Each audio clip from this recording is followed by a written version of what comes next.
Retour sur cette dernière soirée en discothèque ce soir. On va aller faire un petit tour à l'intérieur pour voir comment ça se passe. Apparemment l'ambiance est au rendez-vous. Suivez-moi, on va voir comment ça se passe.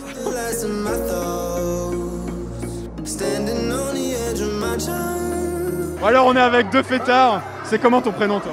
Moi c'est Yann. Bon Yann, est-ce que tu approuves cette nouvelle mesure de fermeture des discothèques? Non, je n'approuve pas vraiment, étant donné que les jeunes vont continuer à faire le nouvel an tout seuls. Ils vont être 40 dans des maisons, ils n'auront pas besoin de passe sanitaire ni rien. Nous on est là, on a besoin de passe sanitaire, on a des masques. Bon là j'ai pas de masque exprès pour l'interview, mais mine de rien, mine de crayon, c'est quand même vraiment terrible de nous confiner des boîtes de nuit alors que ça fait marcher l'économie et tout ça, enfin c'est vraiment terrible. Voilà. Ouais.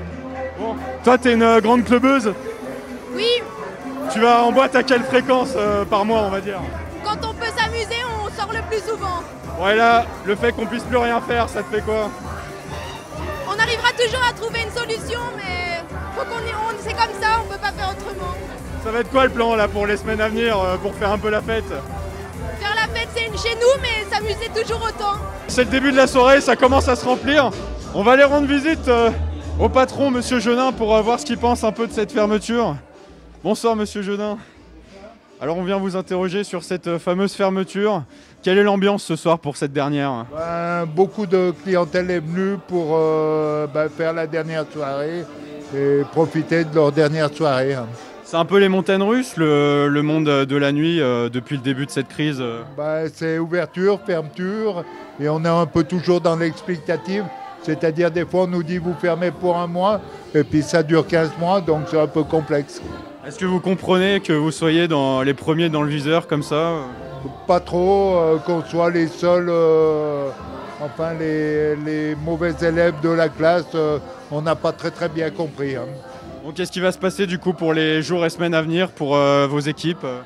Beaucoup de travail de comptabilité avec la mise en chômage technique de l'ensemble du personnel, mettre en place les aides sur les préfixes, etc. Il y avait des gros événements qui étaient prévus là Énorme, la semaine prochaine avec des grosses soirées étudiantes, avec DigiBenz dimanche prochain, avec Digica le dimanche de Noël, plus le réveillon, de gros événements, oui. Bon bah écoutez, bon courage Monsieur Jeunin pour cette pause. Nous on va aller refaire un petit tour du côté des danseurs pour voir ce qu'ils pensent de tout ça. Bon, c'est dommage que tu fermes les boîtes parce que... On est tous vaccinés. On s'est vaccinés pour rien Macron. Et ça c'est dommage. Parce que nous on a profité Macron. Ah, voilà le désarroi des jeunes. Le désarroi des jeunes. S'il te plaît, moi j'ai mon vaccin. Franchement, c'est dommage qu'on reconfine parce que on se fait tous vacciner et en fait à la fin on se fait avoir. Ouais. Voilà. Et non mais c'est vrai. Bon bah voilà quoi. Nous on est jeunes, on a envie de profiter de notre jeunesse et ouais voilà, on a envie de faire la fête. On s'est fait vacciner exprès pour qu'on soit libre entre guillemets et à la fin on va... J'ai l'impression que vous êtes les premiers visés un peu. Oh mais carrément, pourquoi les discothèques? C'est pas les premiers impactés. Ouais. Ok. C'est pas les premiers impactés les discothèques. En soi, il y a les bars, il y a les écoles, il y a tout ça. Pourquoi les discothèques? Les soirées c'est cool, mais le Covid, vas-y. Ah voilà, la soirée bat son plein. C'était la grande dernière. Moi je vais faire la fête et on se retrouve plus tard. Salut.